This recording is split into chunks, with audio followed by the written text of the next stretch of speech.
New Decision Desk numbers have Biden and Trump tied in a three-way race with RFK Jr. This seems to be a good sign for Democrats. Brett, has there been any reaction from the White House? I know that Democrats have been preparing for RFK Jr. and the DNC even has, resources allocated to combat third-party candidates right now.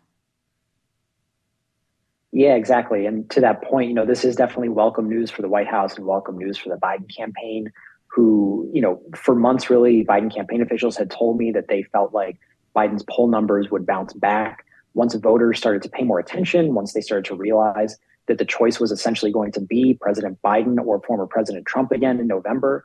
And this is evidence, I think, to your point, Democrats and the Biden campaign and allies of the White House have really been trying to push this message that RFK Jr. could essentially, win the election for Trump, that he could tip the scales in Trump's favor by just taking away just a sliver of votes from Biden.